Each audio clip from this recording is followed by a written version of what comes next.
Bienvenue dans les énergies scolaires. Épisode 139.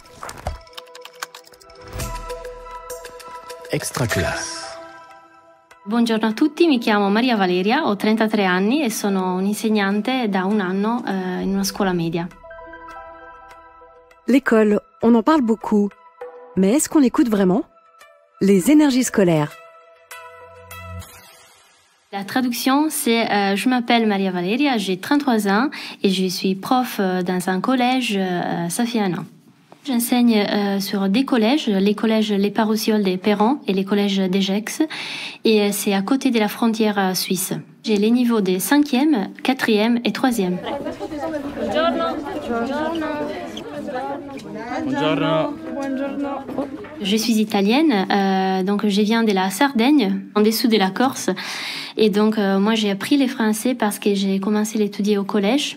Et après j'ai continué à l'université à Bologne. C'est une langue que j'aime bien en général, les sonorités, c'est l'élégance de la langue française en fait, j'aime bien. Mais je n'avais jamais imaginé devenir professeur, et surtout d'italien en France. Avant, en Italie, j'ai fait des expériences d'enseignement pour une association qui enseignait aux femmes étrangères l'italien. Et j'étais aussi enseignante pour les migrants, surtout. Et j'avais enseigné aussi, mais là, c'était les Français. Je faisais les cours de rattrapage dans les mois de juillet pour les élèves qui n'étaient pas bons en français, en fait. Un jour, je suis tombée sur les concours du MUR. Les MUR, c'est en fait les ministères de l'éducation italienne. C'était une sélection pour envoyer des assistants des langues maternelles dans des autres pays de l'Union européenne. Donc, j'ai postulé pour la France. Et ils m'ont sélectionnée. Donc, à partir de ces moments, je suis partie en France et j'ai commencé mon expérience en tant qu'assistante. Allora, quindi dovete collegare il cibo che avete qua con il luogo dove lo potete comprare. Quindi scegliete. Allora, il numero 1 che cos'è, per esempio? Sì. La carne. Il numero 2 che cos'è? Il pane. Sì, il numero 3 che cos'è? Il pesche.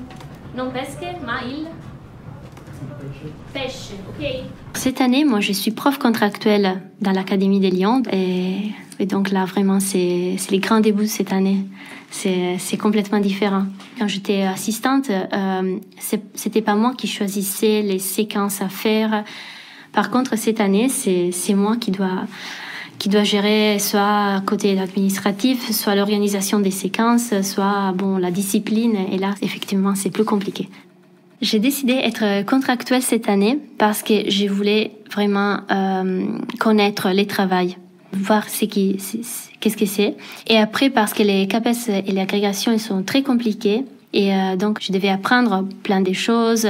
Les séquences, ici en France, on les organise d'une façon complètement différente qu'en Italie. Les apprentissages, ils sont complètement différents. Donc, je voulais vraiment, avant, essayer. Et après, peut-être, tenter les concours, mais on verra les années prochaines, peut-être. Pour ma première entrée, j'avais beaucoup d'anxiété. Les premiers cours, j'avais préparé une séance, des présentations. Mais c'était vraiment des trucs trop simples. Et j'étais aussi trop gentille. En fait, en ces moments, moi encore, j'ai vu, en fait, les erreurs que j'ai fait au début d'année, parce que peut-être avec certaines classes, j'aurais dû être un peu plus stricte, un peu plus sévère. Je me suis aperçue, en fait, que moins tu leur demandes et moins ils font. Et donc, probablement, j'essayerai un peu de développer ça. Allora, voi scrivete tutte le cose che possono essere comprare in salumeria. Carne, la viande. Ah, le polo, non. Les poulets. Non. Ah, c'est pas Je trouve pas du poulet. Mais si. Dans le rayon saucisson, il n'y a pas de La poulet. charcuterie. Il y a des différences entre l'école en France et l'école en Italie. La première différence, pour moi, c'est la vie scolaire. On n'a pas ça en Italie. C'est vraiment les profs qui gèrent la plupart des situations, des disciplines. Et par contre, ici en France, c'est bien d'avoir la vie scolaire, les surveillants, les CPE. Les profs, ils peuvent se concentrer surtout sur la didactique. Et là, c'est bien. Après, une autre différence entre l'Italie et la France que j'ai remarqué, c'est la laïcité, évidemment. Parce que moi, en tant qu'élève, surtout quand j'étais à l'école primaire, par exemple, dans ma salle des classes, il y avait la croix accrochée. Par contre, ici en France, c'est la laïcité à l'école complète. Et là, mais moi, je comprends parce qu'en fait, c'est des pays différents qui ont eu un développement différent au niveau historique, culturel. Et donc, je comprends les différences. Une autre chose intéressante, c'est la découverte des acronymes en France, parce qu'on les utilise aussi en Italie, mais ils sont pas si nombreux. Et moi, au début, je disais, mais qu'est-ce que ça veut dire ça? Et donc, je cherchais, ça veut dire quoi ça? Ça veut dire quoi ça? Et ça va mieux maintenant parce que je commence à les maîtriser bien, mais au début, c'était hyper compliqué de mémoriser tous les acronymes qu'il y a. Les bananes, les prosciutto. Il prosciutto. Il prosciutto. Sì. Il salami, l'insalata. Il pomodoro. Il pomodoro. Sì. La fragola, la tarta, il cioccolato. Cette première année, c'était une année d'apprentissage, de découverte, très fatigant. Oui, parce que j'ai dû tout apprendre. J'ai dû apprendre à créer mes séquences, la gestion des classes, les rapports avec les élèves, à remplir les bulletins, à écrire les observations, des rapports, des retenues. Après, vraiment, c'est beaucoup côté administratif, mais c'est surtout aussi pour l'organisation des séquences. Je crois que je fais pas si bien comme je devrais. Je crois que vraiment, je devrais améliorer certaines choses, ne pas laisser des temps morts. Et encore, il y a des choses que je voudrais améliorer peut-être l'année prochaine. Mais j'ai appris surtout que, en fait, je peux pas être toujours parfaite. Et surtout, je dois aussi accepter que, à la fois, si certaines choses se passent pas trop bien, n'est pas toujours ma faute. Par exemple, une chose qui s'est passée, un jour, les élèves, ils avaient créé comme une cocotte et ils avaient dessiné des yeux, une bouche et tout ça, qu'ils avaient nommé Gérard. Ils la faisaient parler avec une voix très bizarre comme « bonjour », des trucs comme ça. Et donc, ils ont commencé à faire ces bruits.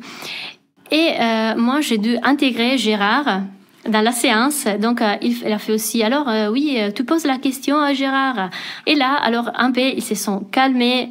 Ils ont continué à l'utiliser, mais quand même, la situation n'a pas vraiment dégénéré. Parce que sinon, je sais que si j'avais commencé à faire, alors, taisez-vous, je commence à donner des retenues, je vais mettre 3 croix à côté du prénom sur les tableaux. Je sais qu'à cette heure-là de l'après-midi, pour cette séance, ils auraient continué. Et donc, je crois que cette façon de gérer cette séance avec Gérard et avec tout ça, ça a marché parce que dès la séance successive, Gérard, il était disparu. Et donc, il est parti, je suis contente. La phrase qui illustrerait mon année, en fait, c'est pas une phrase en italien, mais c'est plutôt une phrase en anglais d'une chanson des Queen et de Show Must Go On. Parce qu'en fait, il faut continuer, même si il y a quelque chose qui va pas bien, il faut continuer. Il faut continuer jusqu'au bout. Et en fait, je crois que c'est une phrase pour la vie en général. Il faut continuer. Lo spettacolo deve continuare. The show must go on.